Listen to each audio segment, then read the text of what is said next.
It's Friday, the 21st of February, 2025. The last word in podcasting news. This is the Pod News Weekly Review with James Cridland and Sam Sethi. I'm James Cridland, the editor of Pod News. And I'm Sam Sethi, the CEO of TrueFans. Our biggest challenge and our biggest opportunity in this industry right now is measurement. Later, Rockie Thomas on what podcasting needs to do to grow. Also in the chapters today, the Pod News report card. Have you filled it in? Are we closer to cross-app comments and Joe Rogan dethroned? This podcast is sponsored by Buzzsprout with the tools, support and community to ensure you keep podcasting. Start podcasting, keep podcasting with Buzzsprout.com. From your daily newsletter, the Pod News Weekly Review. Now, James, I want to start off with the most important story of the week. Have you filled in your report card? Well, I actually haven't filled in the Pod News report card.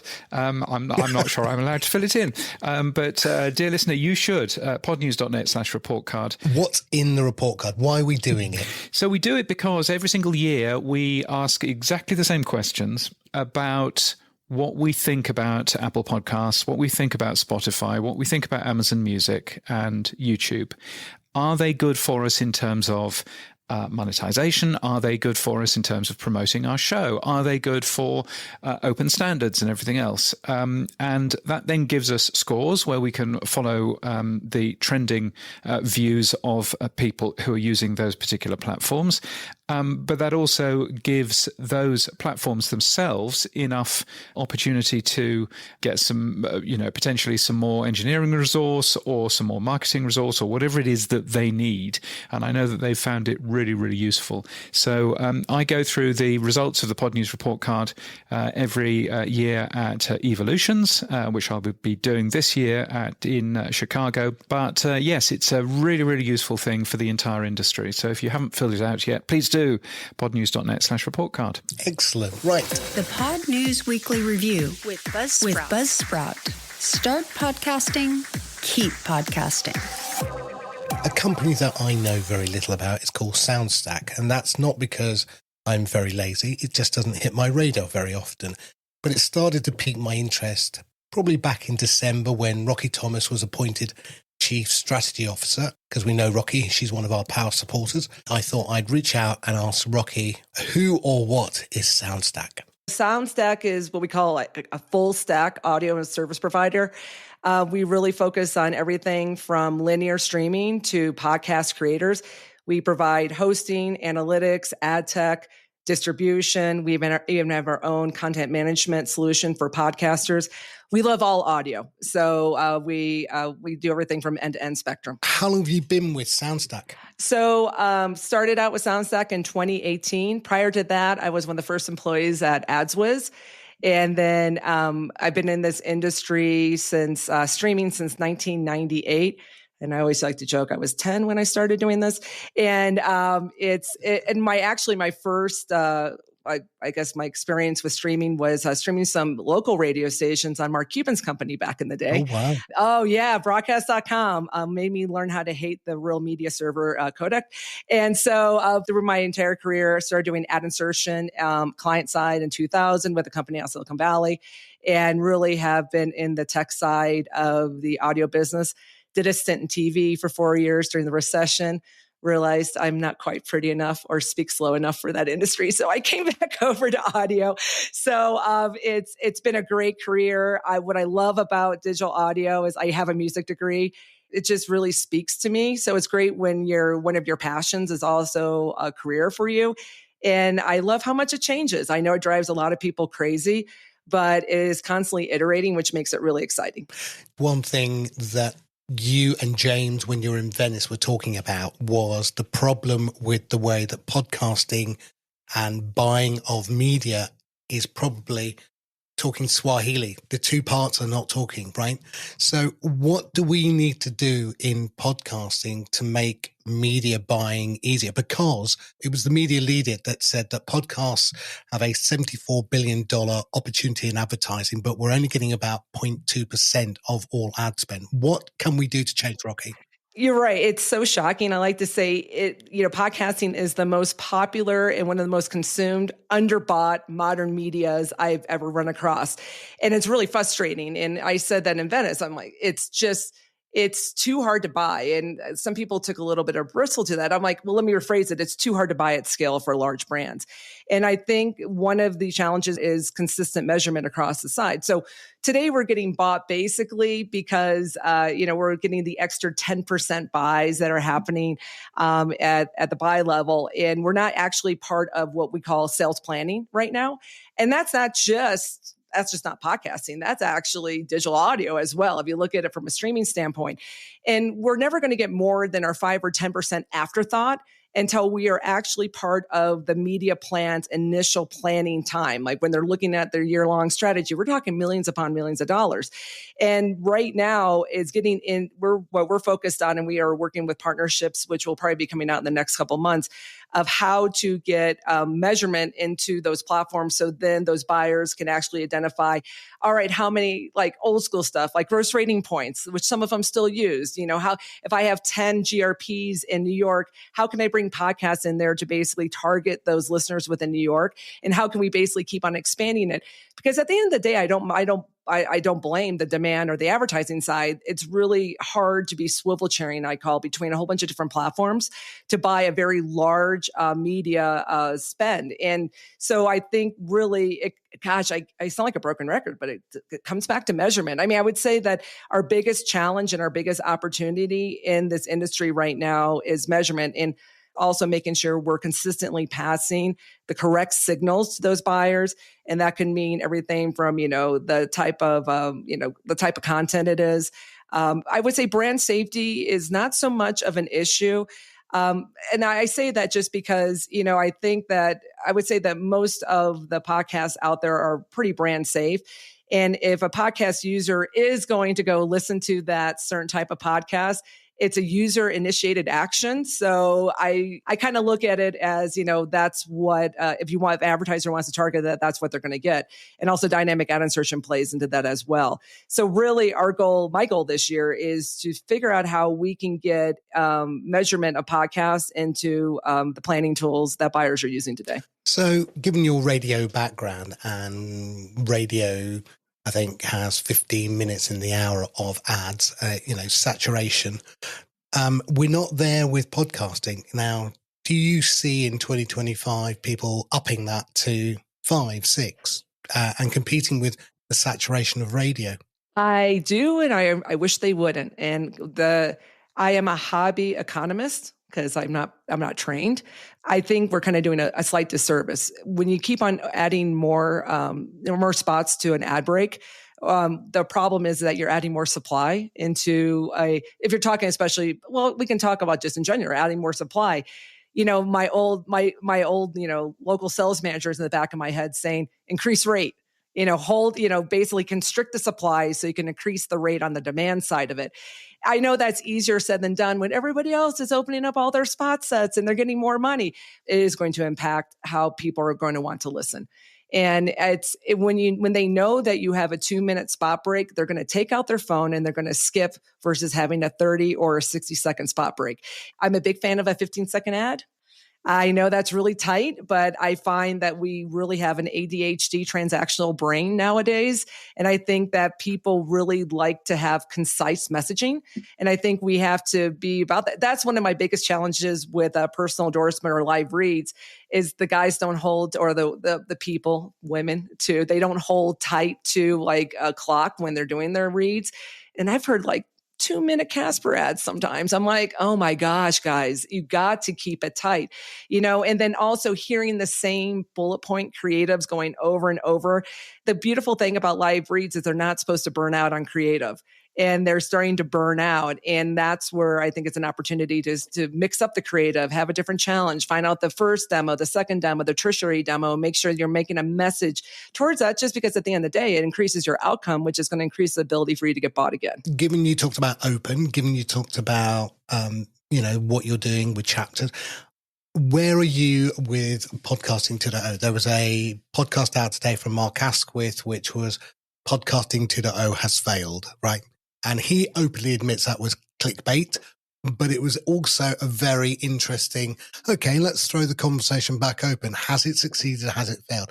Has SoundStack adopted it? And if they have, great. And if they haven't, why not? I mean, where do you sit as strategy director on this?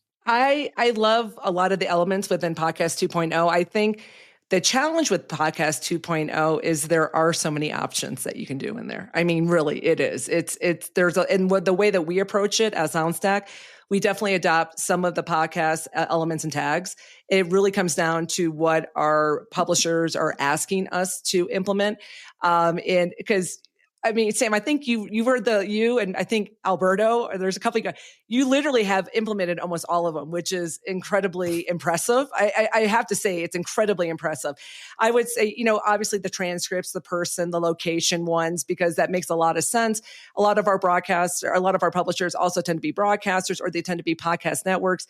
And then also, I wouldn't say it's a secret, but actually it kind of is. We actually provide a lot of the delivery for some people who'd be considered competitive to SoundStack that I can't talk about, because that's how we have grown as a company. We actually provide delivery and hosting for other companies.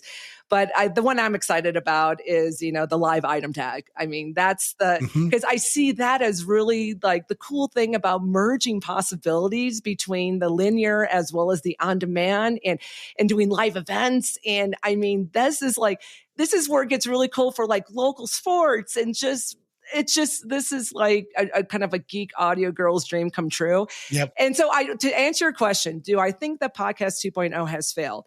No, I would say that it has failed in its focus. And when I say that is that I think we'd be better served if we find a couple of the tags that are really going to help. Either one's going to drive monetization, maybe for more transparency within what I call programmatic signals. One's going to help, maybe merge like the lit tag between linear and on demand. Maybe one that helps out with metrics. I think really kind of focusing, taking elements of it, the value for value one, or, all the, and I know that recently changed and I'm still trying to follow you guys on how, because we don't do too much of that type. Most of our clients are enterprise clients. I understand that like the concept tip jar and trying to get that in there, but I'll be honest with you. I still do I still do the credit cards with you guys just because I'm on Pocket Cast, which is, I feel like a newer 2.0, but it's definitely not like the True Fans app or some other stuff that we have out there. I'm equally giddy and excited about Lit as you are. One of my predictions for 2025 was that it will go big finally. Adam and Dave do a live show every Friday night. Todd Cochran and Rob Greenlee do a live show. There are many that are doing it. So I'm really hoping hosts will start to provide their clients, the podcasters, with that one-click access to live. And then I think you'll see more people adopting it. Well, and that's why I think that SoundStack is really, this is why we get real excited about it, because this is really in our sweet spot. We know the Icecast, Shoutcast, we just launched our own stream server with HLS. And we could really help out the industry because we are those people who are independent, who want to help out creators, who actually have incredible deep knowledge on streaming protocols.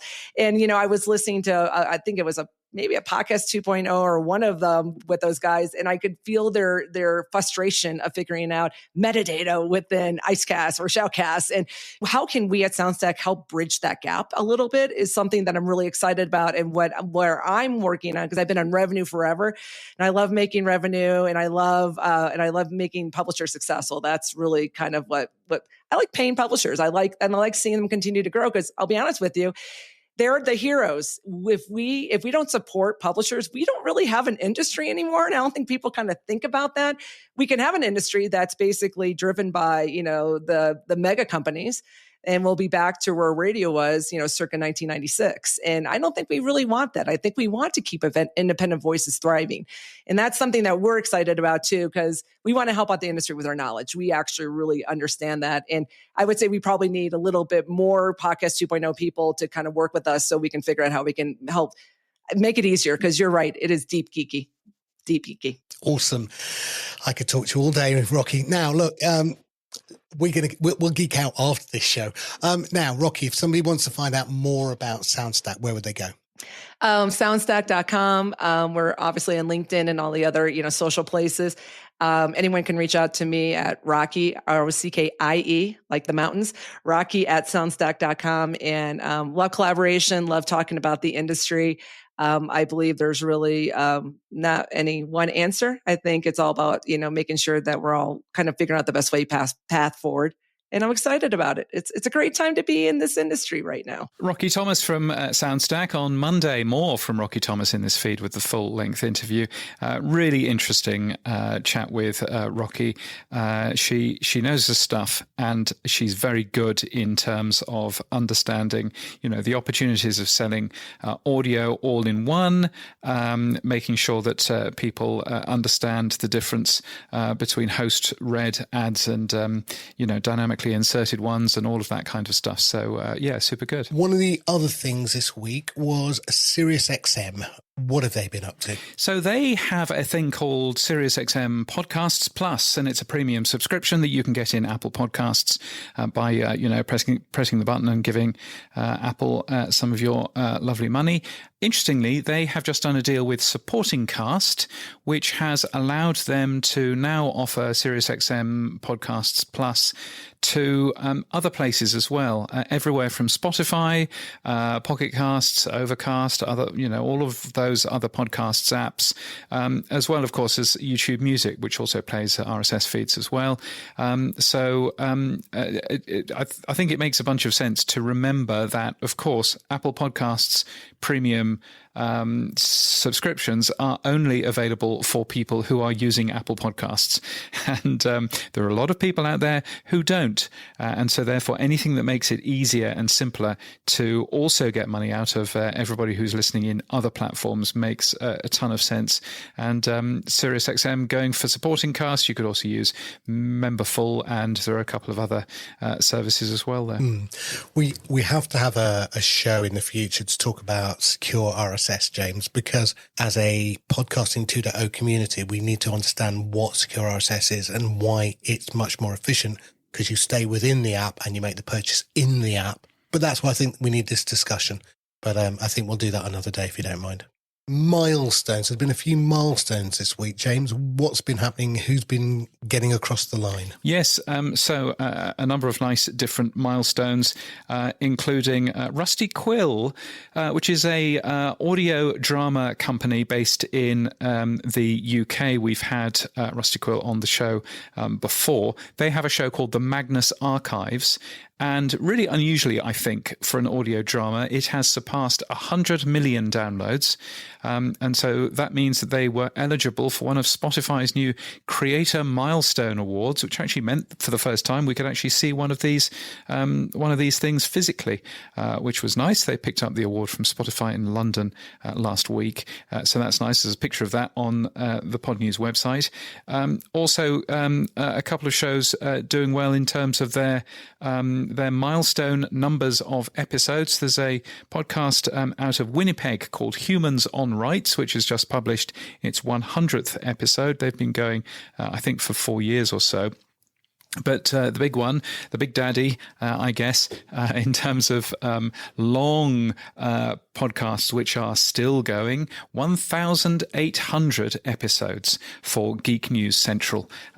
So congratulations to Todd Cochran, the CEO of Blueberry, who has been doing that show pretty well ever since 2004. So he's done very well. Pod News also, by the way, the Pod News Daily hit episode 2000, I think, last week. You're over your 2000. Yes. So, so there's always that too.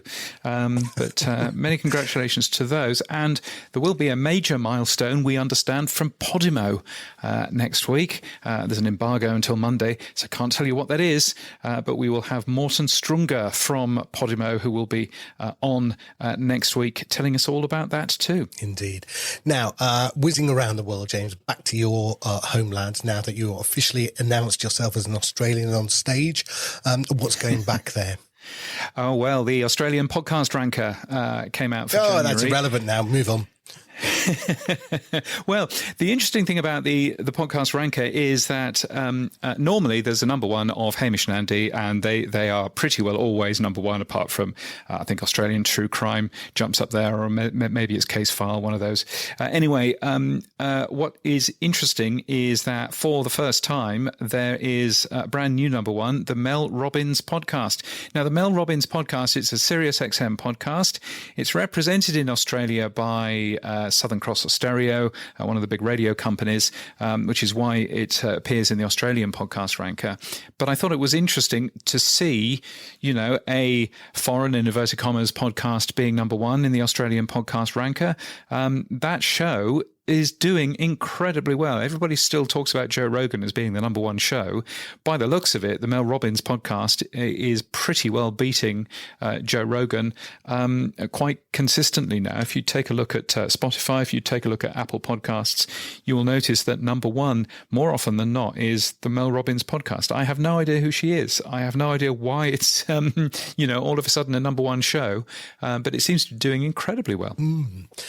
What else is going on down there? There's a little bit more. There's a little bit more in terms of ARN's iHeart, which they own the brand in Australia, and it's their 5th birthday. So happy birthday to them. A very nice man called Corey looks after a lot of that. Anyway, they have, quotes, celebrated their 5th birthday with a number of agreement extensions.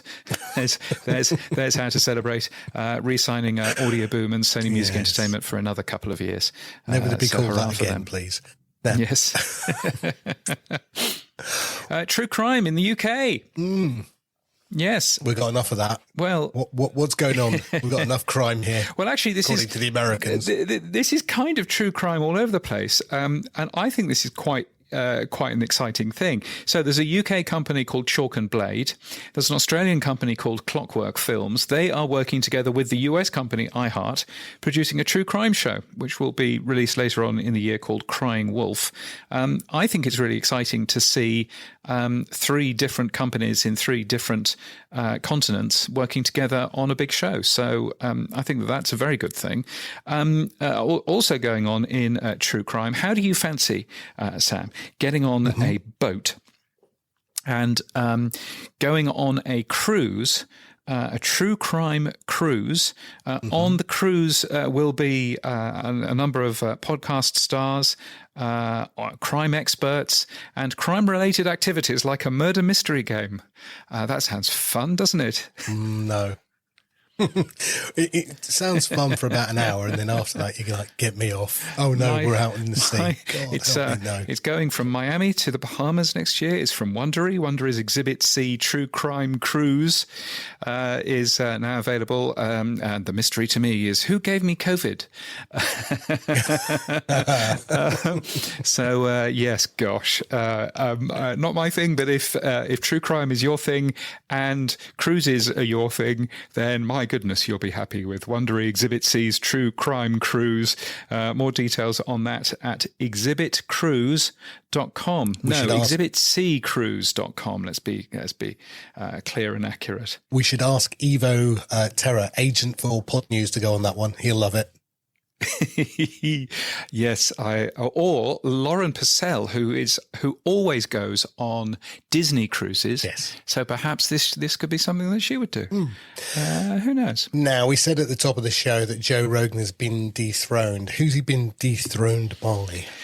Well, if he's not being dethroned by the Mel Robbins podcast, which is happening more often than not, also there's another show out there called the Midas Touch podcast, which appears to have beaten Joe Rogan in a number of charts. So that's interesting seeing. I'm thinking that, more and more now we're seeing that Joe Rogan still being a very popular podcast, of course, but just being pipped at the top by some of these other new shows coming up from behind. So, that's interesting to see. But, the numbers are still relatively close. So I think this is the Podsight's data here. Joe Rogan experienced 50 million downloads per month. quite a substantial drop, according to Podsights, down by 25%, whereas the Midas Touch podcast up by 120%. Yikes, with 57 million downloads a month. And at number 3, Candace. Again, never heard of it. 44 million downloads per month, up 110%. She's an right-wing US presenter who got fired for her views on Palestine. So, yes, and she started a podcast. So there you go. Well, but I've got a reason for Joe Rogan falling down, James. Oh, yeah? Adam Curry was on the show last week, so that was it. Let's just take a quick break. If you spend way too much time online, first of all, same. And second, you need promo guide talk pills. I'm Rawal, and with Alex, we break down everything happening in tech, digital marketing, and the internet's latest chaos. No boring corporate talk, just real discussions with real opinions. So go on, press play. You know you want to.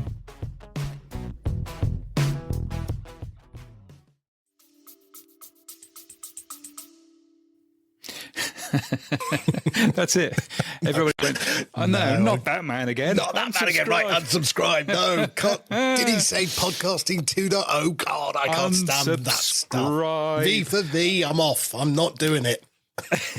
While we're on Adam Curry, by the way, congratulations to Adam and to Dave for launching Godcaster, their brand new project. It's a tool which allows Christian podcasts hosted anywhere to benefit from live streaming, from tools and other podcasting 2.0 features, funding tools. I'm just reading my notes for Pod News, and it says finding tools in there, and I was thinking finding tools. What on earth have I written here? Anyway, funding tools and other features as well. So Godcaster is the place to take a peek at that. It's just quite an interesting player, and PWA seems to be something which other people might want to take a peek at. Godcaster.fm is where to go for that. Well, I have already reached out to Adam and Dave to come on the show, so hopefully next week we might have them on.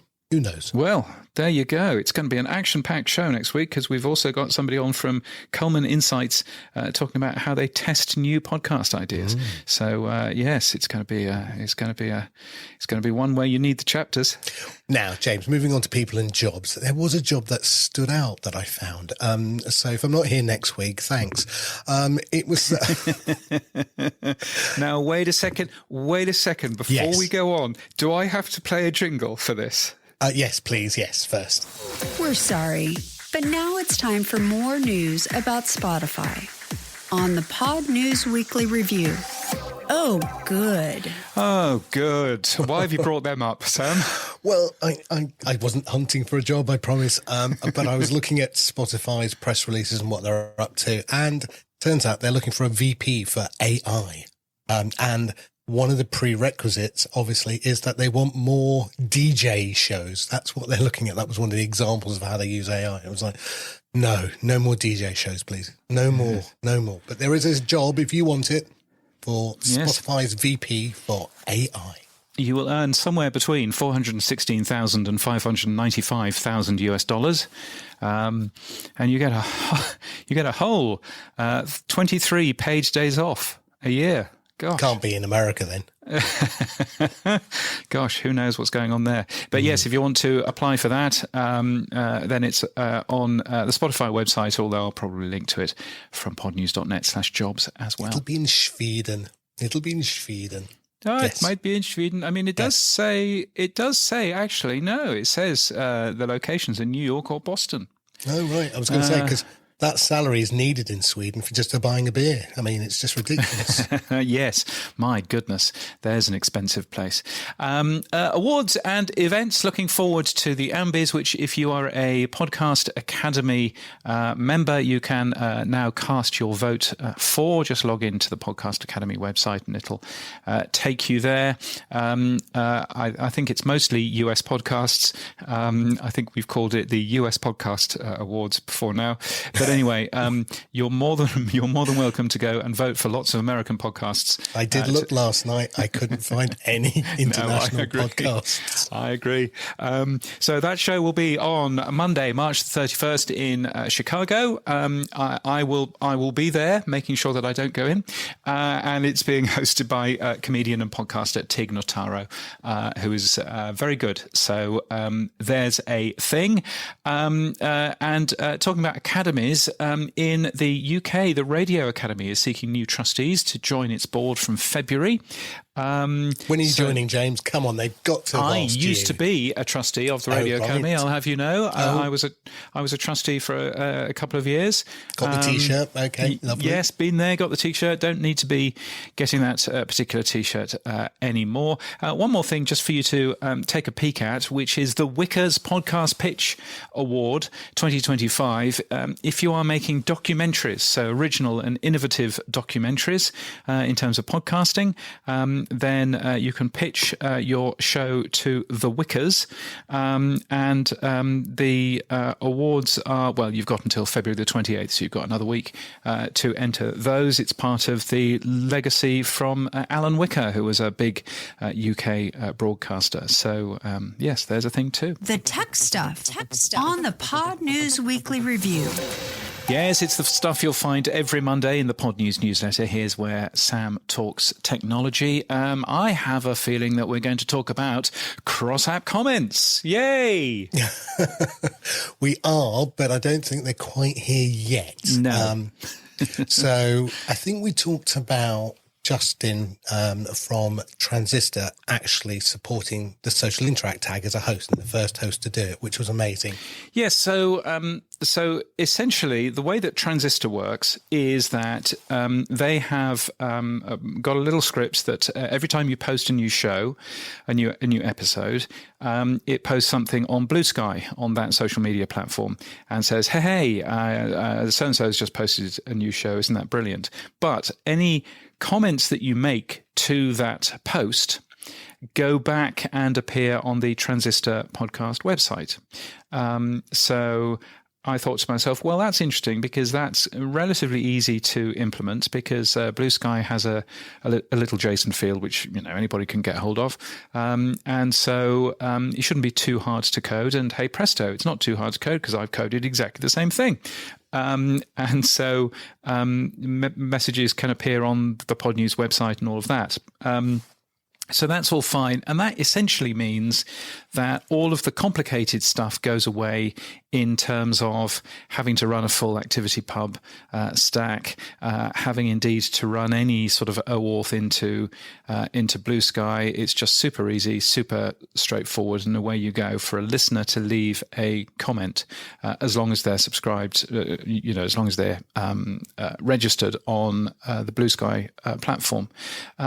So theoretically, at least, that makes it very easy to integrate comments into any particular app, as long as we don't mind the fact that the comments are all hosted on the Blue Sky platform. Then that's easy. Now, you could do the same sort of thing on Mastodon as well. And I think this is where it begins to get a little bit complicated, because you can do the same sort of thing. It gets a little bit more complicated because of the way that Mastodon works. But you can still do roughly the same sort of thing. You can integrate it properly in a podcast app if you want to, in the same way as you could with Blue Sky, or you can just have a link to somebody's app that they already have installed anyway. So I suppose we're back to the problem of, well, do we go with Blue Sky for everybody? Do we go for Mastodon with everybody? Or shall we have 5 different social media networks? And in which case, this is where it all gets hugely complicated. No. It's not a problem. Right. So the first thing was copying you and Justin with my True Fans hat on. We implemented Blue Sky into the comments. So we read the Social Interact tag, we follow the comments, and then we present those in the episode. So that all works now, and that's live, and it works for Pod News Daily, and it works for a show called The Panel, which is Justin's show. So that was easy. Like you said, took us about an hour or so to get that done. So hopefully all the other apps will do it as well. We already have a ActivityPub stack built into TrueFans, so we will have this week later on the Mastodon comments coming in from a social interact tag. And the thing with the social interact tag that's quite nice is you can add more than one URL to that tag. So you can put 1, 2, 3, or 4 tags, and you can put what's called priority 1, which is your look here first, then go here, then go here. So again, it just needs a little tweak from our side, but we could support multiple social interact tags and pull comments in from multiple places like X, LinkedIn, whatever. That is not cross-app comments. That is cross-social comments, if a word we've never probably used before. But that is basically one app going out to multiple social media endpoints and pulling in based around the RSS feed and the creator saying where they want comments to be posted.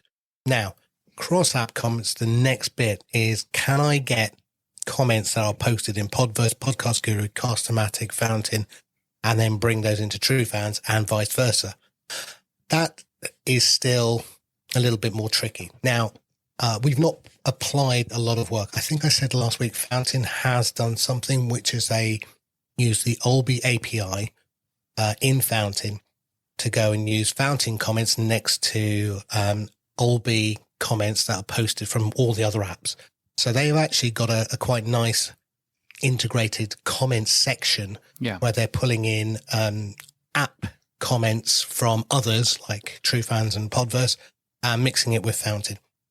We need to go and do the same for Podverse, Podcast Guru, the Olby ones, but we have a whole different challenge with Fountain. And I have spoken to Oscar already, and he's pointed me in the right direction. So maybe in a couple of weeks' time, we will be able to do cross-app comments. But at the moment, we're trying to focus on cross-social comments, if that makes sense. Right.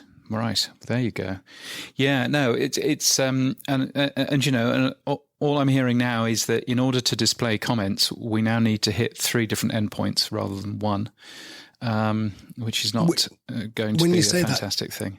I'm not quite sure what you mean by that. So can you explain that to me? Well, so if I want to show comments, for example, if the Pod News Daily has a social interact tag for Blue Sky, and then another one for Mastodon, like you say, which I can very easily do, then that means in order to show the comments as one, I need to go and get the comments from Blue Sky, and I need to then go and get more comments from Mastodon and munge them together in some way so that I can actually show them.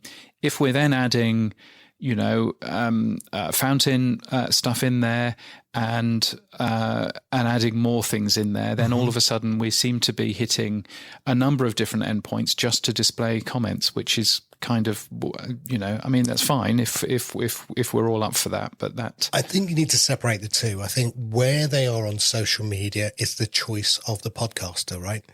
And in your case, podcasting, Pod News Daily has chosen to put them on Blue Sky.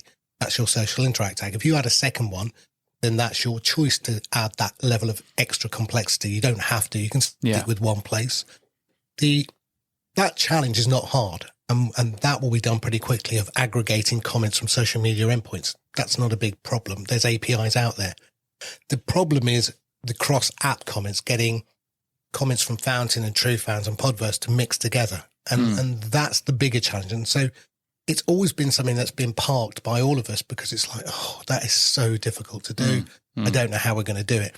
And I thank Justin for doing what he did. And I hope other hosts now follow suit and do it as well. Because it won't work unless self-hosting people like yourself, James, put it in, or hosts give it as an option to their users. It needs to be big hosts like, you know, Transistor and others.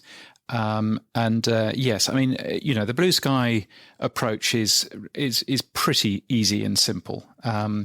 And the APIs are out there, the code, you know, base is out there for you to be able to do all of this.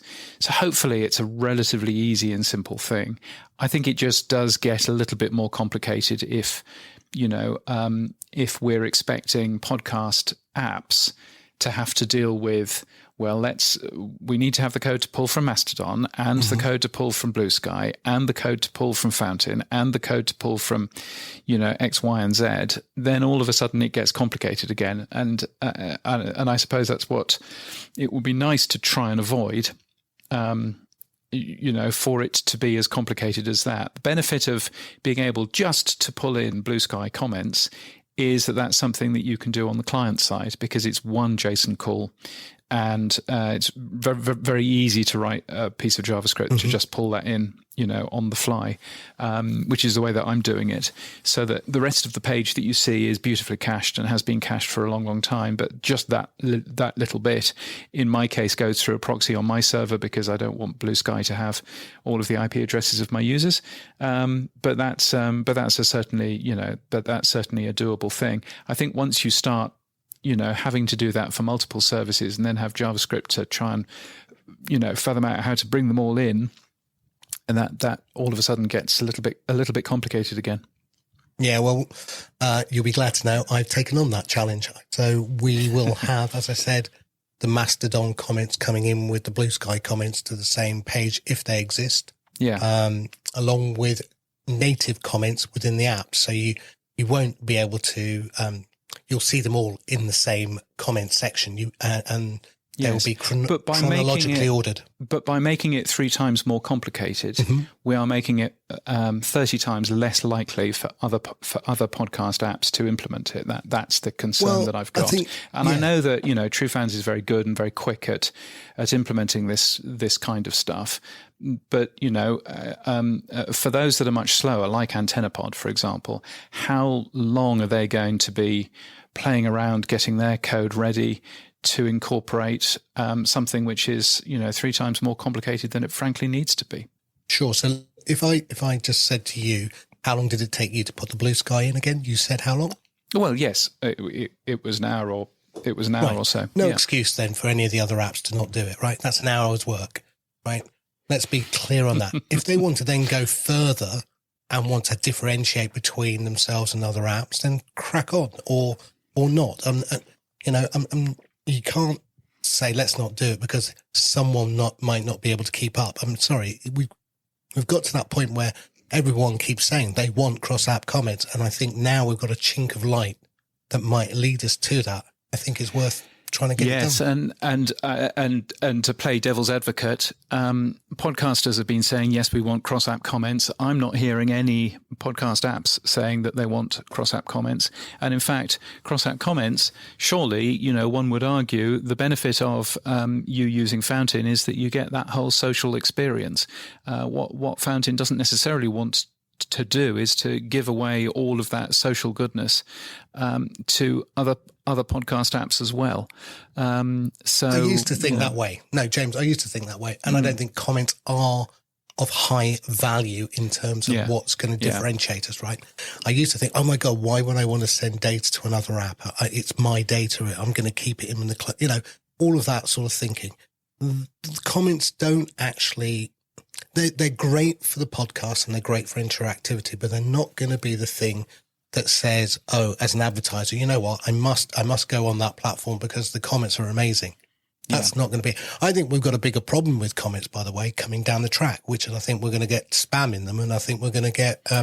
That's number one is spam, and the other thing, of course, is the new UK social something law, whatever that one's called, which essentially, I mean, who would make does that make Blue Sky responsible for that law? Does that make the podcaster responsible? Does it make it the podcast app responsible? And then you'll have, stupid governments like Australia copying the UK because it was an idea that the UK came up with, so therefore we'll do it. Yes, it's going to be interesting to see all of that stuff too. Good to see the colony still following in line. Good chap. Absolutely. Now, the other thing we are doing is we're reversing it. So today we will launch the capability for the TrueFans user to verify their Blue Sky account.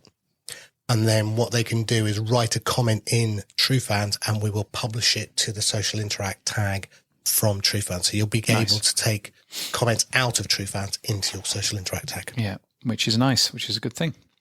Now, we were talking of Fountain. Fountain's been busy on some other things. One of the things they've been working on is something called LN address and LNURLP. Yeah, you can fast forward if you're not interested in this, but it is very important. It's the ability for micropayments to be sent to podcasters using the Strike wallet and using the Nostr platform. Again, it's still very early days. I don't have a lot of details, but I was listening to the Podcasting 2.0 show last week, and Adam and Dave were talking about how Fountain have got examples of it. And so we actually have tested it. So the Podcasting 2.0 podcast itself is configured to use the new LNURLP and LN address. So if you send sats to that podcast and Adam gets them, then it works. And if you send sats to Adam and Dave and they don't get them, I'm afraid you need to go back and recode. Well, you can also test that by sending sats to the Pod News Daily podcast, which also has an LN address in there. Yes, so that's a good thing. And by the way, so the difference between where we've been in the past, which is having to quote node addresses and all sorts of complicated things, and where we are now, where you just type in something that looks a bit like an email address, is it's kind of the difference between the internet before domain names. So we were typing in the equivalent of an IP address, 192.168.0.1, and now we're just typing in a DNS, a domain name, so example.com. So easy and simple, and that's where we should be going. So hurrah for that. Nostr, they're supporting Nostr payments, obviously, but they're also supporting Nostr live streams. What is a Nostr live stream? So I think what Oscar and the team over there at Fountain have done is very cool. What they've done is, if you've got a show and you want to broadcast it live on Nostr, a bit like a YouTube live, then you can do. And now, if you want to watch those shows in Fountain, you can do that as well. So you might want to watch the show Rabbit Hole Recap or the Bitcoin podcast and watch it directly in Fountain and then give them some sats, or you might be in Nostr and giving those shows sats, a bit like super chats, I guess, in YouTube equivalent. You can do that and you'll get a stream of chat going on as well at the same time. So I think what Fountain have done is basically replicated the YouTube live function with super chats and chats, but they've done it with the Nostr platform, and I think it looks really cool. So technically, is it just a normal stream on a normal streaming platform? It's a normal stream on a Nostr platform. On a Nostr platform, okay. Yeah, so you have to have a Nostr reel. Who's paying the bandwidth then? I assume it'll be whoever is setting it up on the Nostr platform. So there must be a payment to broadcast live on Nostr. I don't know. I don't use Nostr. Yeah. No, I'm just curious as to, does it use the Nostr, system to? Well, I think it's something like Tunester. When you look at what they've done in Nashville in the past with Ainsley Costello and Phantom Power Media, when they've broadcast those shows live, they've done that through the Nostr. They've done it through the live item tag, but they've fundamentally been using Tunester, which is a Nostr live platform. Right. And I think that's what they probably use on Nostr to create those live streams. Okay. But I think what Fountain has done is created a way for you to pull those in and then be able to watch the video of those live streams within Fountain. So again, you don't have to go to a Nostr relay. And I think that's really nice. I mean, look, we've said it before, Fountain and True Fans are going slightly different directions. We might be podcasting apps, but we have slightly different directions in where we're going with live. But yeah, I think it's very cool what Fountain have done, and you should try it out. It's in beta though still, so I don't know if you can get hold of it if you're not on the beta program. Yeah.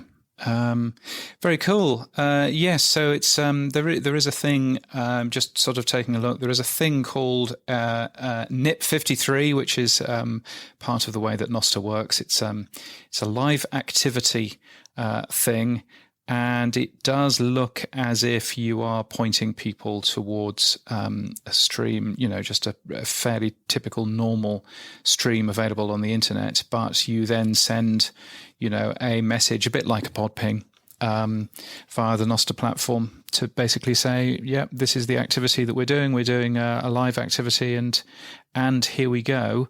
But the stream here looks to be just a normal M3 M3U8 playlist, which kind of makes a bunch of sense. So, very smart, very nice. Yeah, I mean, I want to do it slightly different. I want to do it with the lit tag, and I want to use XMPP and go down that road with super chats. But, we'll see when we get there. Yes, best of luck with XMPP. Your brother, I'm calling him. Yes. I'm calling him Mr. Cridland. Yes. Now, Spotify is doing something called Go To Artists Concert. So they've got some sort of concert button that they're adding to their app, apparently, which is a thing. If you've got the data, then why not, I suppose? Yeah, I think they've been promoting events and allowing you to click on a link to go to Ticketmaster in the past. I think this may be a step where they start to do it themselves. And I think we've talked about it on this show, how long before you buy virtual tickets and watch live online. I mean, it seems the most natural extension of what Spotify will do. Yeah. No, interesting. Now, related to that, there was a report out that although Spotify is very profitable and doing very well, their ad revenue growth slowed from 15% in the first half of the year to 6.4%. I don't know if you saw this report, James. Yes, that's interesting. Now, this is a report in The Information, which is a paid-for website, which costs $749 in order for you to sign up to. $749, I'll repeat that again. So therefore, I can't read it. And so I'm not quite sure what the story says, other than apparently it has managed to get some ad revenue data out of Spotify's, information. But according to this story, advertisers have complained that their ads are no longer reaching enough of Spotify's audience, and that some advertisers aren't satisfied with the results of the advertising, and Spotify isn't doing very much to improve it, according to The Information. But I'm not going to spend 700 and X US dollars in order to actually get that whole report. But didn't we talk about Spotify putting in non-skippable ads into Joe Rogan? And I talked last week about having 3 ads played before I could watch the video last week. Now, we did. And on that, my contact at Spotify contacted me and said that should not be happening. Well, it was. I know it was, but she said, no, that shouldn't be happening. Please tell us where that was happening so that our team can actually get on the case. So I've done that.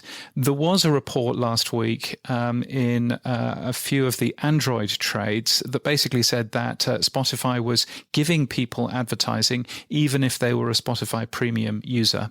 So it does sound as if there was a wider bug that may have been at play here. I've not heard back from my contact at Spotify, so I can't tell you for sure which way it's all gone. But it was an interesting one, and that took a few people by surprise. What was, though, interesting is all of the wording that Spotify has released all talk about uninterrupted videos, i.e. no mid-rolls.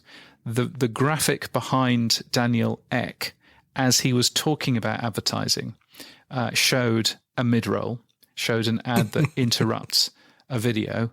I am still, and I've had a few people contact me saying this is really sneaky of Spotify, because they led us to believe that everything would be ad-free if you were a Spotify premium user, but actually what you're actually getting here isn't that, but they've never actually said that in the first place. I think it's just sort of kicked off a few comments, and I'm just busy waiting for Spotify to come back and confirm or whatever, what's actually going on there. It's fake news. Move on. Maybe that's it. That's all it is. Yes, nothing to see here. Moving along. Now, Podpage, we like Podpage. They put out a little post that I picked up on. It says, I'm starting a big design sprint to add a lot of customization and template options to Podpage. To get inspiration, I'd like to know what your favorite podcast or website is besides your own. It's interesting because I think creator portals, or fandoms as I'm calling them, are going to be fairly big in 2025. And I think Podpage is doing a great job of allowing that customization. I think Buzzsprout's done a great job with the pages that they offer us, weekly.podnews.net. And I think many of the other podcast hosts have got them. I probably shouldn't do this as a CEO of True Fans, but a great idea I'd like to give out to the hosts is, why don't they create an aggregated page of all of their best websites so that when you land, you can see other websites, right? So, for example, we might promote weekly.podnews.net, but they must have bigger and nicer and better or different websites. Why don't they create a landing page that is a aggregated page of, here's the best of our web pages for these podcasts. Have a look and go and discover new stuff. That would be cool. Yes, I'm always surprised at most of the podcast hosts who don't seem to promote any of the shows on their podcast hosts. And you're there thinking, well, why would you not? Occasionally I will forward through an email that I've had launching a brand new big show on, Transistor or Captivate or whoever it might be, and just saying, oh, by the way, just for you to know. And I'm always surprised at how few of them actually will go, oh, look, so-and-so is hosting with us. Definitely there's something there, I think.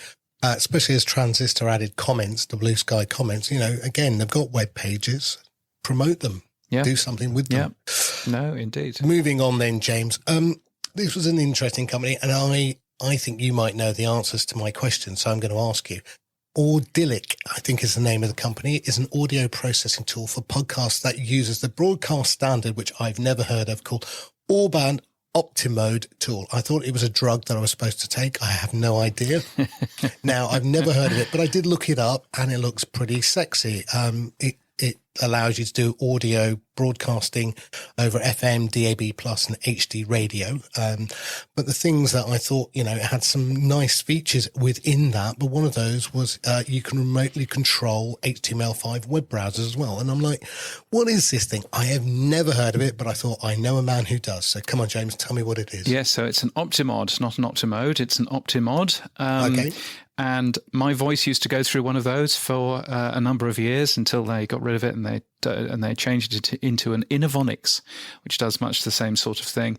But essentially, what it is it smooths out your levels, your audio levels, so that everything doesn't sound too loud or too quiet. Everything sounds just right. Orphonic is the tool that a lot of podcasters use. If you're using Magic Mastering on Buzzsprout, our sponsor, then you are using Orphonic, to be honest, behind the scenes.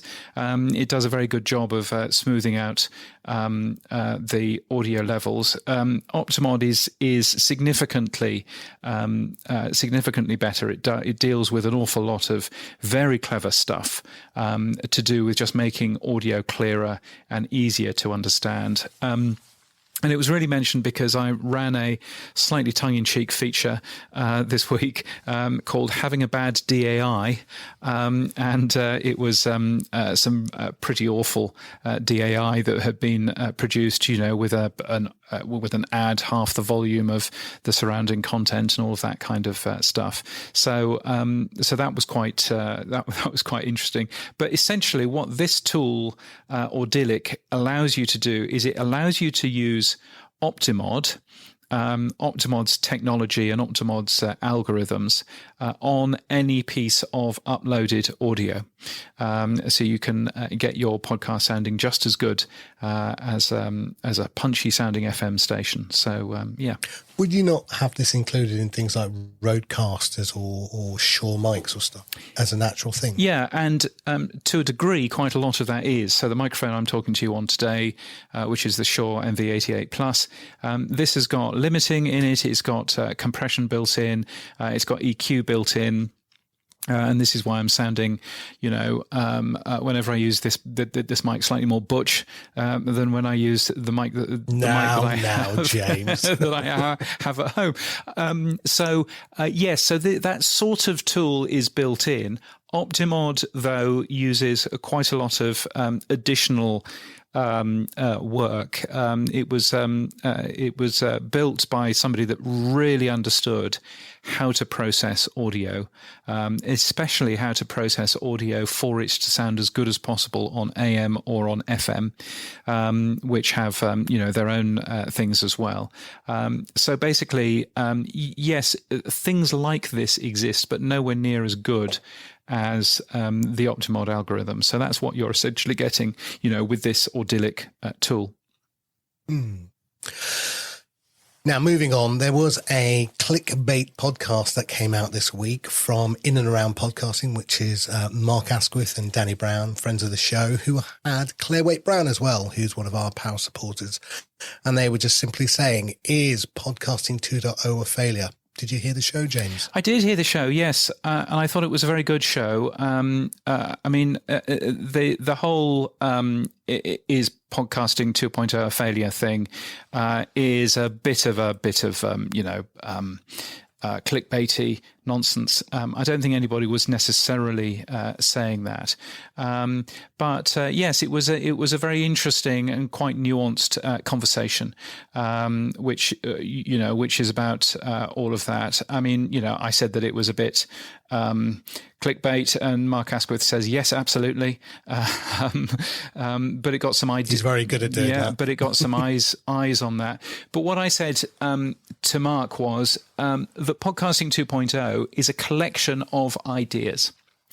It's not one thing, it's a collection of ideas. Some of those ideas are total failures, like the images tag. Completely unusable. It's a duplicate of a different tag that already exists. It's a total waste of time and effort. Virtually nobody's using it. We should get rid of it, but seemingly we don't have the balls to get rid of it. But still, there we are. Some of the ideas in podcasting 2.0 are good ideas, but they don't work very well. So the podcast GUID, for example, should be a great idea, but it really doesn't work because, firstly, it places a dependency on the podcast index for the GUID to exist, which is bad. But secondly, most podcast hosts either don't support it or, worse, do support it but mess it up, which is even worse. So actually, the podcast GUID. Maybe I should agree with surprise. Maybe I should agree with Dave Weiner when he. Oh, come on, no! When he don't pointed go that far. when he pointed at the podcast GUID and he said, "No, just use the RSS feed URL."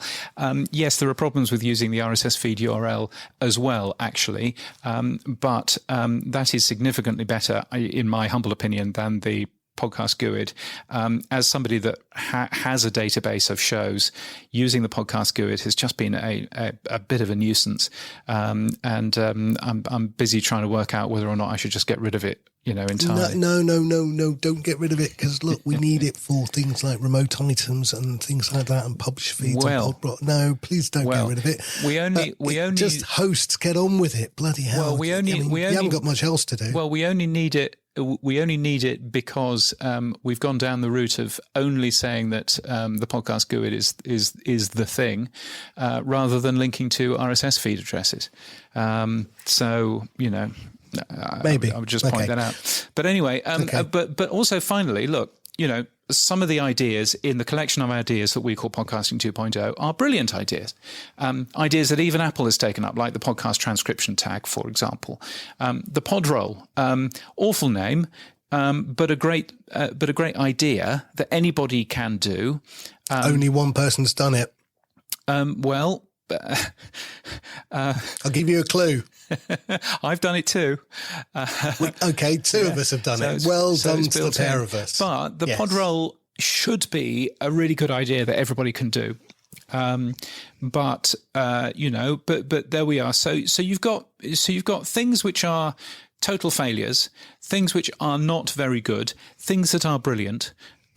So saying, is podcasting 2.0 a failure is overly reductive, because actually there isn't one thing called podcasting 2.0. There's lots of different things, and some of it have been a tremendous success and some of it has not been. In my humble opinion, this is what we need for podcasting 2.0 to move on. We need a feature champion, the one person to promote each feature and responsible for that feature's take up. So instead of Buzzsprout or whoever it is, occasionally talking to Dave Jones and saying, what are the new features that we should be supporting? And Dave, takes time out of his a day to go through a couple of these new features with him and blah, blah, blah. It should be, if there are 30 features out there, then 30 different people contacting Buzzsprout, contacting Libsyn, contacting whoever it might be and saying, look, this is this feature. It's really cool. When can you support it? And really pushing that particular feature. And everyone knows that if it's the podcast location tag, you have to talk to James, because James understands how the thing works. If it's the podroll tag, you have to talk to, Daniel, because Daniel understands how it works. That's where I think we should go. And I think I think we shouldn't be waiting for somebody to lead the podcasting 2.0 movement, because that's kind of Dave and Adam, but also they've got their own things to do as well. So so that's my plan. Okay, I don't disagree with you on most of what you said. I think 80-90% of what you said I agree with. I think the lag between the idea, which is what you said they are, a bunch of ideas, and the adoption by hosts and apps, and then the user adoption, I think the lag time between some of the tags is small and some of the tags is long. So where they're obvious, like chapters and transcripts, it's pretty easy to understand. And again, don't understand when hosts don't support it or apps don't support it. That's just me. Well, it's when it's obvious, and also when it's easy to implement. I think when it's hard, some of the harder tags, I think, okay, I get it. I've heard Kevin Finn talk on Buzzcast about how adding an extra tag adds extra weight to the RSS feed times the number of people who pull that feed adds a significant cost. So they take a strong look at whether that tag is worth doing, and then they make a decision. And so I get the business point as well. But what I do think is, and I say, and the lack of leadership is where I think we have a problem. Yeah. And now, look, Adam and Dave champion podcasting 2.0. I listen to that show religiously on a Friday night, right? And I love what they do. But Adam has made it absolutely 100% crystal clear. He will not be leading the charge from the front by being the keynote speaker. And unfortunately, I wish he would change his opinion, because you standing up, James, is amazing, right? And I've seen your keynote speeches and they're great. And that's great, but you never invented podcasting. No. You don't have the gravitas of Adam Curry. Adam can stand there and Wondery will listen to him in awe, and they will then go, what is this new thing you've invented, Adam? Podcasting 2.0, tell me more, Adam. If James stands up and says, let me tell you about podcasting, they go, oh, well, whatever. I think Adam doesn't appreciate what he is and who he is in terms of the gravitas he would bring to the market if he would take that role on, but he won't. And it's 4 times a year. You're talking about the London Podcast Show, Podcast Movement twice maybe, and one other show. And that's where I think it is. And I think it's that leadership element of being the symbol bearer of podcasting 2.0 and carrying that gravitas with it that Adam can bring. Now, he won't change his mind, I think, but that's where I think we lack. I also think we're going to talk in a minute about where we are with the apps. Now, many, many months ago, Pod2 came up with an idea with me for a small fund, right? It was, I think, Russell offering 5% of his revenue. Now, he's a small host, so that's very small. And then when you divvy it up between all the little apps, it's nothing of nothing, but it's a gesture, and it's a very appreciated gesture. I've tried to say that, again, in a leadership format, the PSP, which again, I don't know what it's doing, where it is, who's running it, what's going on. But again, if each one of these big hosts put in, I don't know, £1,000 each, they could fund an evangelist, right? But they won't do that. They could put money aside to help the apps who are promoting podcasting 2.0, while the market adoption is slow, but they're putting in the technology, the time to support them until they get to the point where they get external funding, in which case they don't get supported by an angel fund. These are ideas that I think we should be talking about because unfortunately this week, Martin from Podfriend has said he's hiatusing the Podfriend. He can't afford to keep the servers going. Right. So there's one app who did a lot of work that's going to go away for a while. It may be going away forever. Have you heard from Podverse, James? I haven't. I don't know what Mitch is doing. I hope he's well. I hope he's squirreling away on an amazing new version that we don't know about. But I haven't heard a thing from him. Castomatic and Podcast Guru. Well, I don't know what Podcast Guru is doing. I don't know what Castomatic's doing. I think they're adding support for Strike, but I don't hear from them. You had this week Castro talking about what they did this year. Pocket PC hasn't announced anything recently. I just feel that all these apps that are supporting the Podcasting 2.0 tags and implementing them and spending time trying to educate their users and the market need help. And that help would come from the bigger hosts who make significant money, right? It's not going to happen. None of this will happen, by the way, James. Adam won't lead the charge and the hosts and PSP won't take on the role of supporting the apps. And I think my biggest fear is that some of these apps will go away in 2025 because they can't survive, and we will just be left with Spotify and YouTube. Yeah, I would agree with a lot of that. So so the question, of course, is what happens next, and it would be good to get some ideas. I'm guessing. Moving on then, James, Apple came out with an announcement yesterday, and I thought you must know because, you've got friends in Apple. Why are they, for 8 hours, closing down Apple Podcast Connect? What are they launching? What's their one feature of the year that's coming out? and this always happens every single time that Apple needs to do database maintenance and turn their stuff off for a little bit.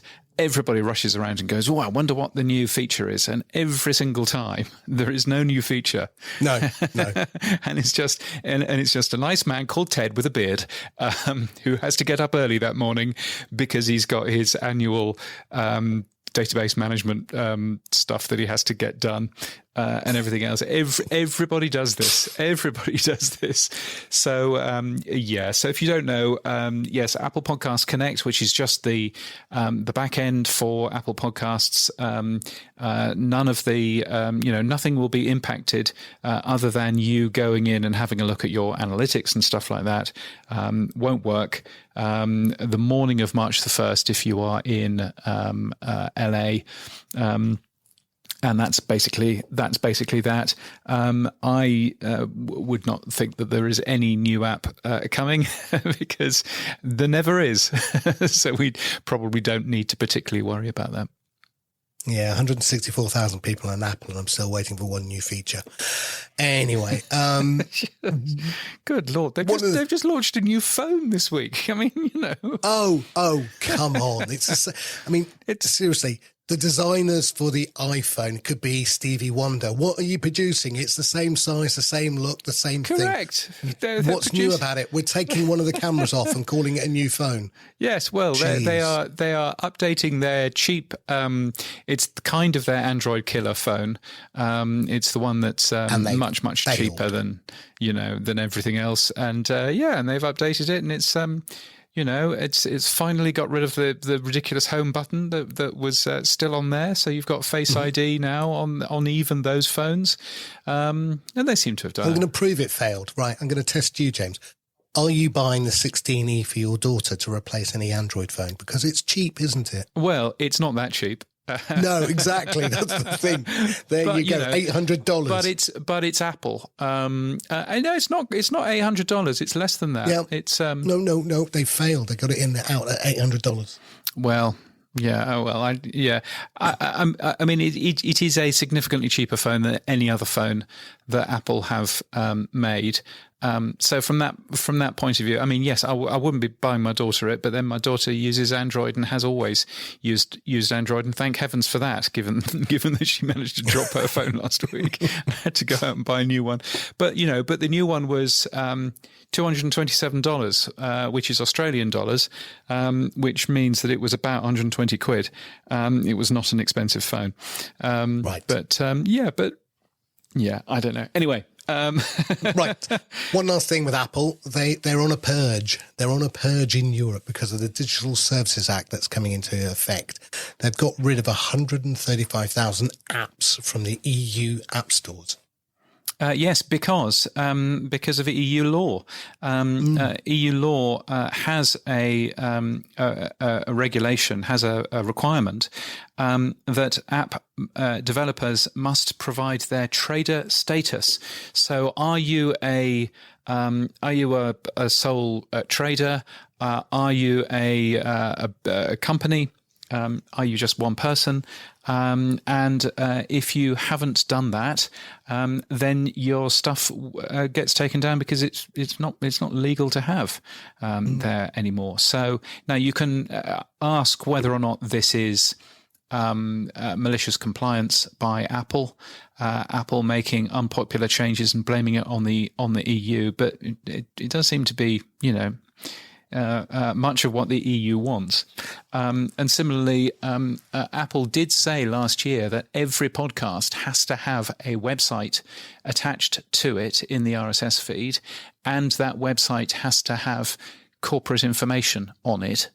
Because otherwise Apple will, potentially take shows out in the future.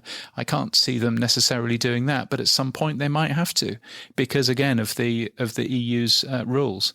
So, blame the EU. Yes, everyone else is. Yes. Everyone seems to be doing that. Mr. Trump. Well, JD Vance. Yes. Anyway.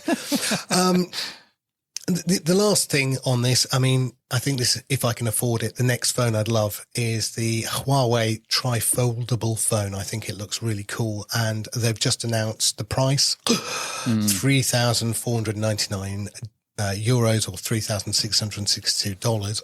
But they've launched it in 5 new countries now. Yes. None of those in Europe yet.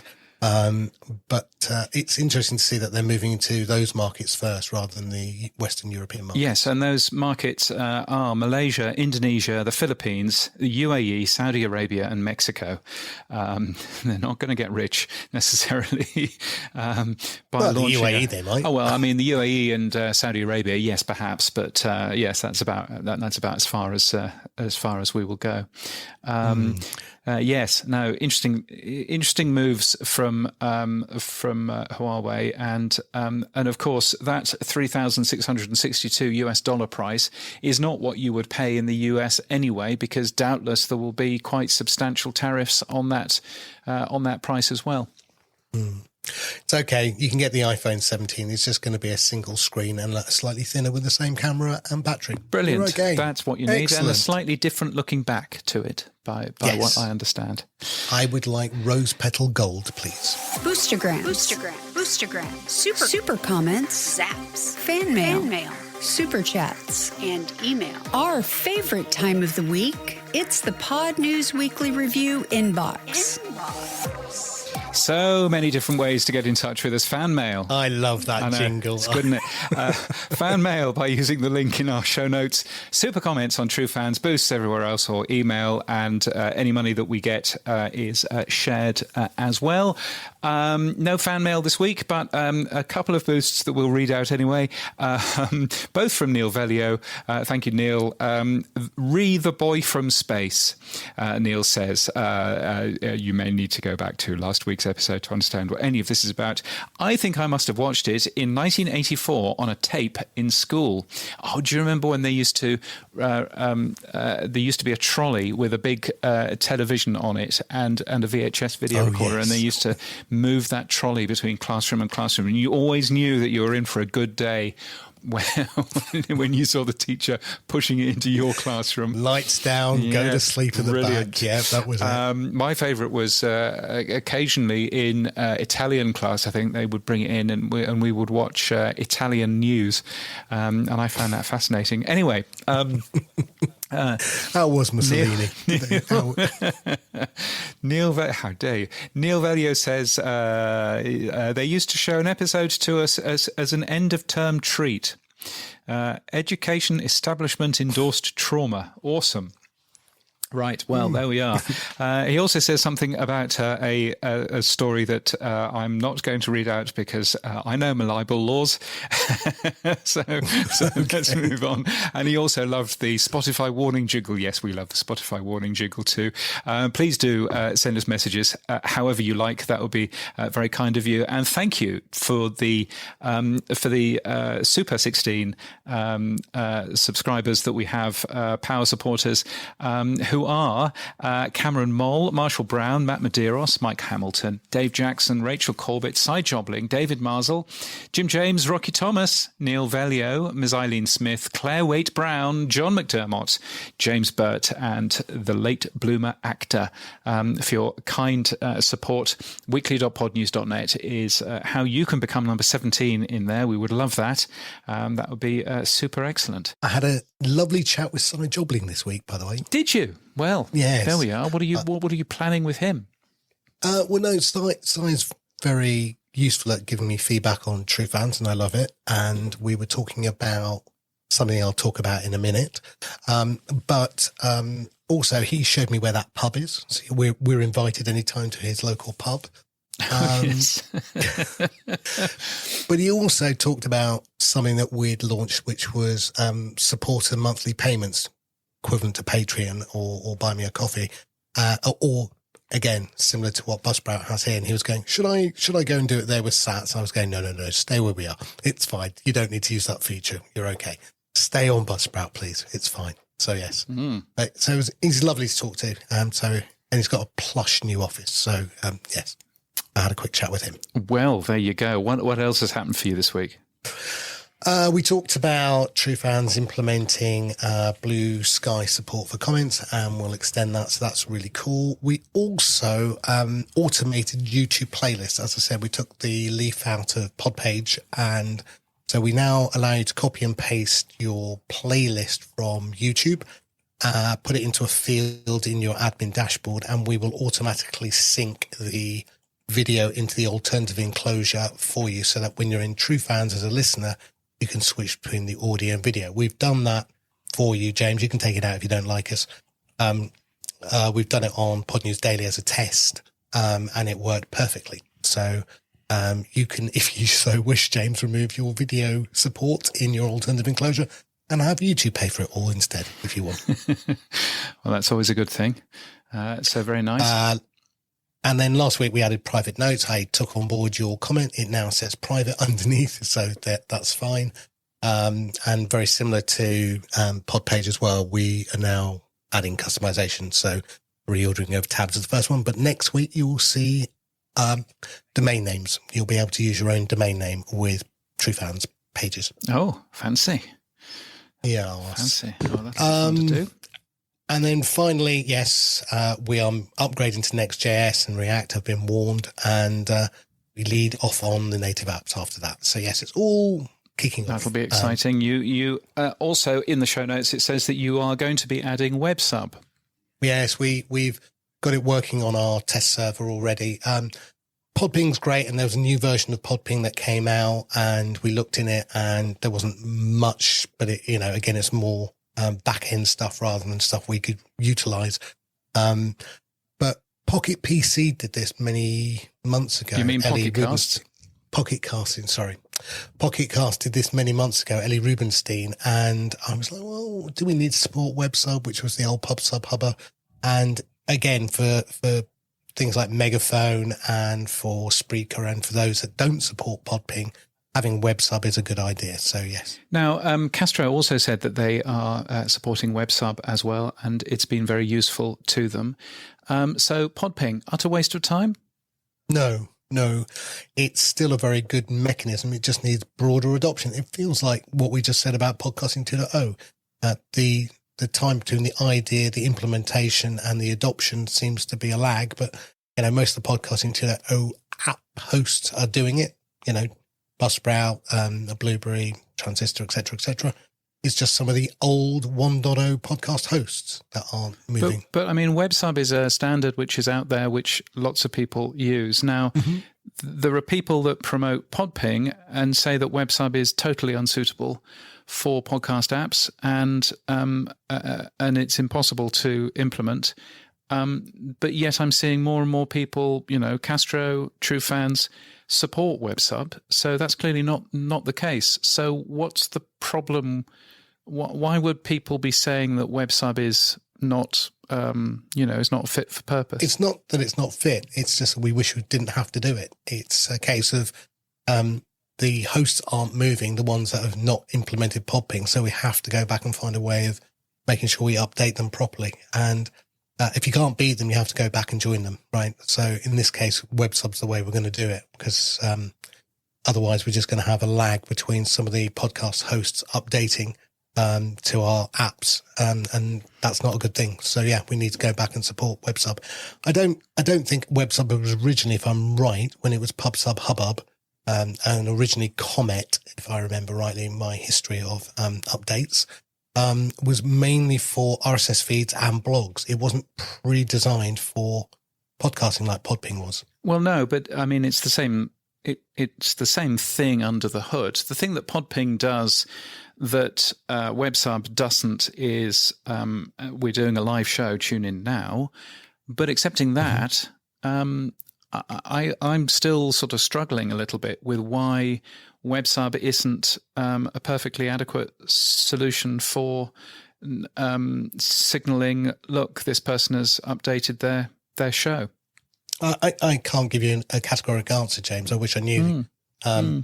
I'm going to support both because then I've covered both bases. Oh yeah, no. It makes perfect sense, and I think supporting both. I was just aware that all of the technical conversations that I've seen say that actually, if you're going to subscribe to WebSub for 4 million podcasts, then essentially you will be always subscribing because of the way that a subscription runs out. So I'm just sort of curious as seeing companies saying, "Oh, we're supporting WebSub now," when I've been always very clearly told that it is totally useless for podcasting. So yes, somebody needs to understand what's actually going on here, and I think that somebody is me. No, let's put it back to Dave Jones. Go on, let's have Friday night podcasting 2.0. Subject: WebSub versus Podping. What's the difference? Answers on a postcard. And you did another Thames walk, I believe, yep. Last week. 25 miles. That's nice. Yep. Yes, and you're going to do another one this week. You'll be walking past the old Thames Television studios in Shepperton. Yes. It's very plush still. They've got a nice little Hollywood sign at the front. Yes. Nice. Shepperton Studios. Rubbish train service, but that's another issue. Trying to get from Shepperton to Richmond took about an hour and a half. The walk was less, I felt. But anyway. Well, there you go. But yes, no. And you'd have walked past the brewery for Budweiser, I think, which is on the river. And we're off to go and see His Royal Highness at Windsor Castle next. Oh, well, that's very lovely. Yes. Well done. Wait to see if he's in. Maybe tea at the end. Well done. Are you going to tell me off for anything? I am, only because I love you dearly. Yes. Because you do so many good things, and then I go, yay, James has done it. And then I go, why, James? Why not? So first one is you put in the social interact tag for the episode on Monday and Tuesday, and then on Wednesday, maybe because you were flying, you forgot to do it, but the episode with Todd didn't have it in for some reason. So, yes. And then, so we keep looking. Is he doing it? No, he stopped. Okay. So, that's the first one. And then the other one is updating your location because you're not in Brisbane, but your Pod News Daily says you're in Brisbane. So. Yes. Well, so there's two things on that. The social interact tag will always appear, currently will always appear without me doing anything special, right? But will always appear 24 hours late because of the order of things that I do. That needs fixing. And so I need to rewrite the publish code in order to do that. But that will essentially mean that the social interact tag does appear in the RSS feed as soon as possible. So yes, I need to do that. And the location tag, I'll be honest, I've not done the location tag for a while because firstly, I haven't been traveling and I'd forgotten that I have to do it. We've got a feature coming out called Where is James? Yes. So I'm going to go back and update the ones where I was in Geneva.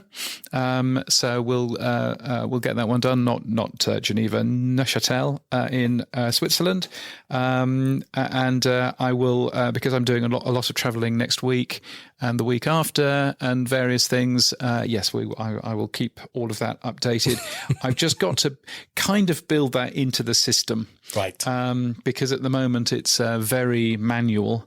So I should probably try and work out a method of making that a little bit more easy to do. But still, there we are. Gosh, you don't want much, do you? Hopefully hosts will do it as well for their own clients. But yes, well, this is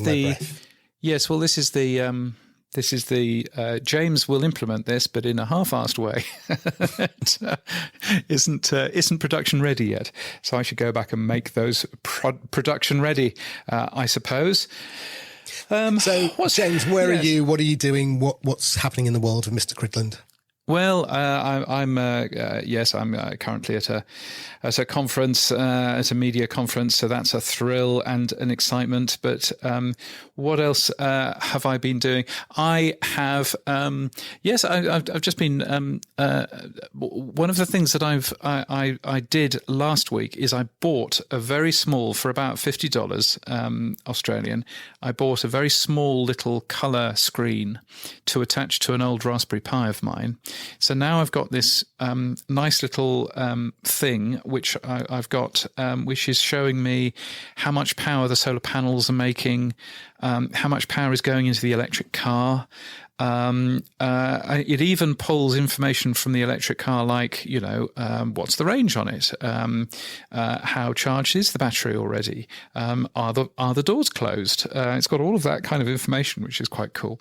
So that was interesting. Basically, breathing. Yet? Have you paid for the car yet? Breathing new life. I haven't paid for the car, but I did notice that, it's very slow at charging from a mains plug because you would expect that.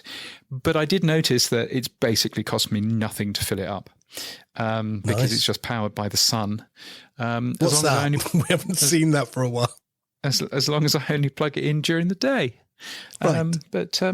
So that's good. And what I could do with Home Assistant, and this is all Gene Bean's fault, what I could do with Home Assistant is I could actually program the car to charge only when I've got enough electricity to charge it for free. Mm-hmm. And then as soon as the clouds go over the solar panels, I can actually get it to stop charging the car automatically, which is pretty cool. So I can actually write the code to do that. It's just a case of getting around to it, to be honest. In terms of priority, you can drop the location tag and the social interact tag. Yeah, I know, exactly. I personally think save a ton of money would be better. Yes, and a new podcast's website that I've been trying to launch for the last month, and just simply haven't got round to actually finishing the three little bugs that I need to finish in order to get that launched. I should probably do that first, given that I've got that sponsored and everything. Yes, but anyway, there we are. That's where I am. And that's it for this week. All of our podcast stories were taken from the Pod News newsletter. You can subscribe to the newsletter. Oh, heavens. I thought I'd edited all of this stuff out. So I will say, and that's it for this week. All of our podcast stories were taken from the Podcast Daily newsletter at podnews.net. You can support this show by streaming sats. You can give us feedback by using the Buzzsprout fan mail link, in our show notes, or you can send us a super comment or become a power supporter like the Sensational 16 at weekly.podnews.net. Our music is from Studio Dragonfly. Our voiceover is Sheila D. We use Clean Feed for our audio. We edit with Hindenburg, and we're hosted and sponsored by Buzzsprout. Start podcasting. Keep podcasting. Get updated every day. Subscribe to our newsletter at podnews.net. Tell your friends and grow the show. And support us. The Pod News Weekly Review will return next week. Keep listening.